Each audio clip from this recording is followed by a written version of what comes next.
Uma sequência de mensagens falando a respeito dos pecados da língua.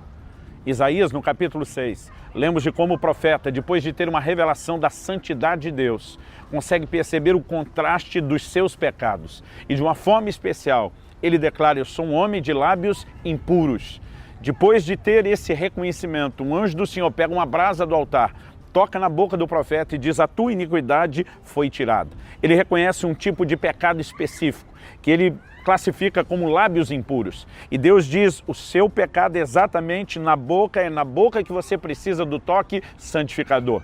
Tem nos levado a tratar dos pecados da língua. Tiago, capítulo 3, diz que todos tropeçamos em muitas coisas, mas se alguém é capaz de refrear a sua língua, esse tal é varão perfeito. O que nos mostra que esse é um assunto que não apenas merece a nossa atenção, mas que quando exercemos domínio sobre a língua, isso nos leva a andar em vitória em muitas outras áreas e evitar muitos outros tipos de erros. Já falamos a respeito de murmuração, de maledicência, de palavrões, todos como expressões dos pecados da língua.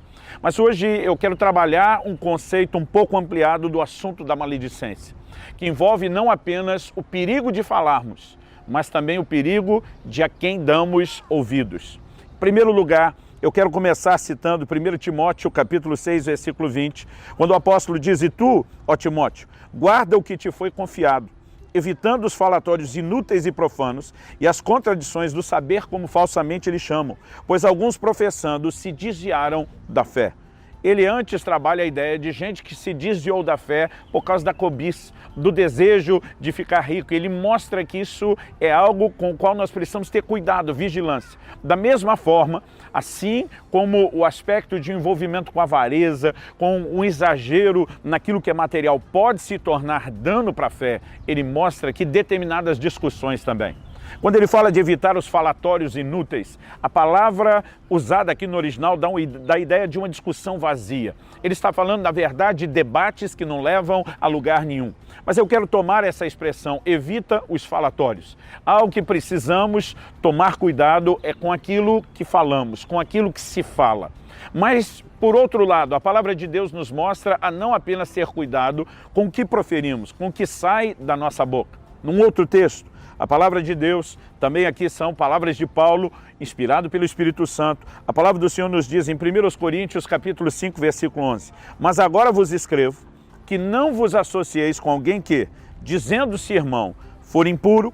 A palavra aqui traduzida impuro, ela na verdade fala de pecados de ordem sexual.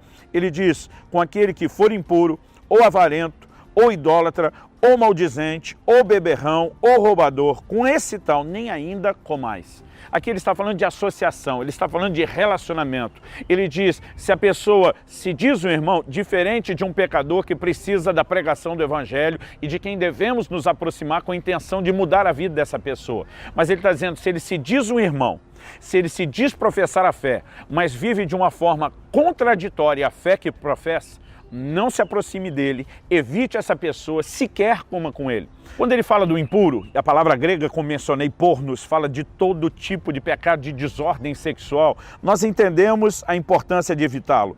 Quando fala de um beberrão ou roubador, nós entendemos a importância de evitá-lo.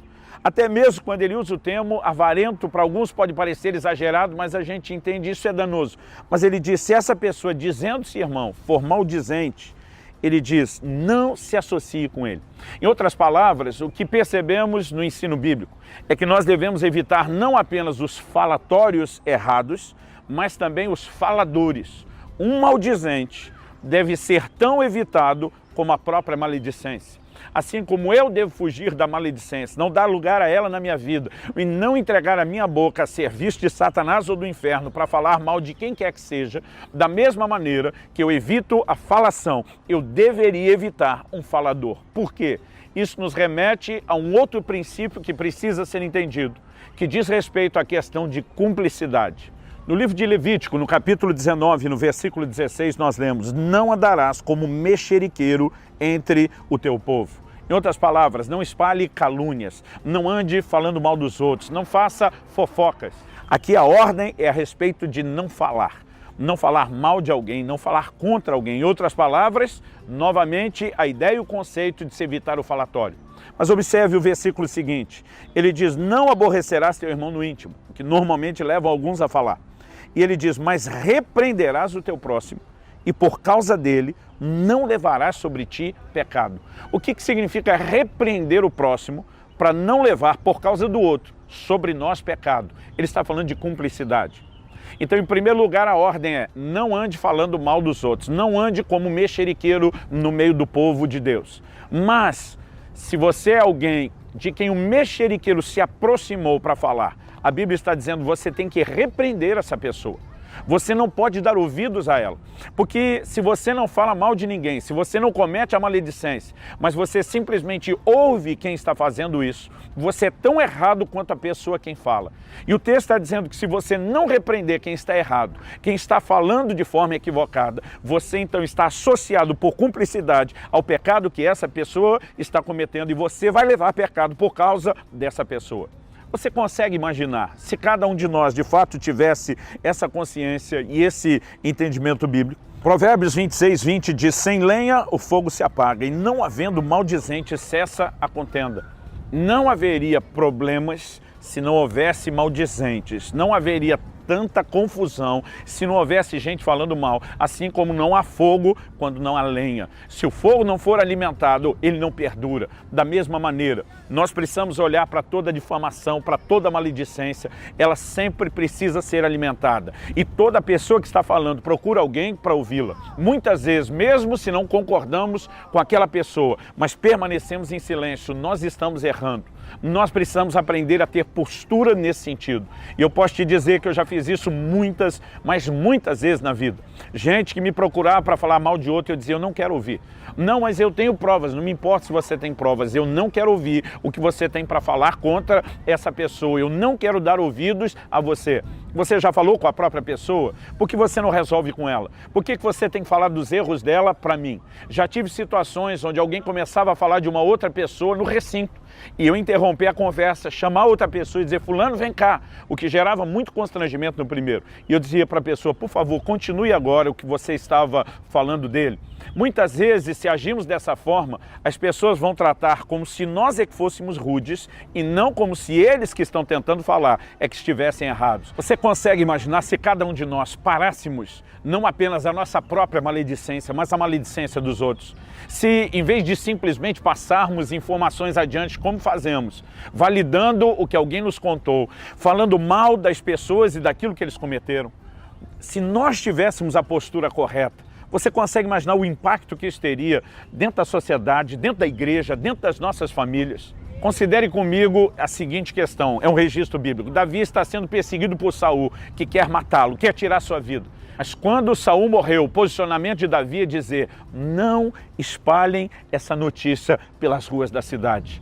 Naquele momento, ele poderia simplesmente, como alguns hoje fazem, celebrar a queda de um inimigo. E diz, não façam alarde, não conte a história da queda desse homem, não propaguem isso. De alguma forma, ele estava dizendo, já temos vergonha o suficiente daquilo que aconteceu para propagar isso através da falação.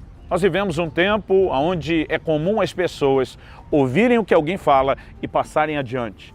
E nós começamos a combater o fake news, como se o problema fosse passar adiante uma mentira. Mas se aquilo tivesse certo, então poderíamos fazer isso, não é verdade. Mesmo quando temos pessoas que erraram, o posicionamento bíblico não é de sair espalhando isso aos quatro ventos. A semelhança de José, que quando tem a notícia de que Maria está grávida e antes de que ele cogitasse ser obra sobrenatural do Espírito Santo, a Bíblia diz que ele intentou deixá-la secretamente. Isso significa o quê? Sem abrir a boca. A Bíblia diz porque ele era homem justo e não queria difamá-lo. Naquele momento ele tinha tudo para pensar que tinha sido traído, que tinha sido injustiçado, mas ele opta pelo silêncio.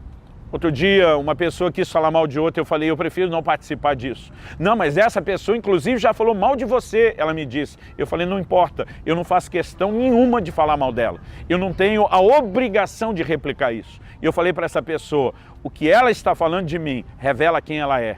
E a minha decisão de não falar dela revela quem eu sou. Jesus disse que a boca fala do que está cheio o coração. Se estamos transbordando difamação, algo está errado dentro de nós. Mas se estamos deixando que outros falem, estamos permitindo que encham o nosso coração, o que consequentemente nos fará também falar depois. O conselho bíblico, a receita para vencer isso: evitar os falatórios, mas evitar os faladores. Maldizentes precisam ser parados, maldizentes precisam ser repreendidos. Estamos vivendo uma época onde a pessoa pode até errar, mas nós não podemos repreender quem está errado, senão nós é que parecemos errado. A palavra de Deus diz: fira-me o justo, e isso me será por benignidade, será como olhos sobre a minha cabeça. Precisamos voltar ao bom comportamento bíblico de repreender quem está errado e parar os faladores. Evitar tanto falatório como os faladores. Que Deus nos dê graça e que a nossa postura seja firme, não como mero legalismo, mas como uma atitude para honrar e glorificar a Deus e que condiga com a palavra de nosso Deus.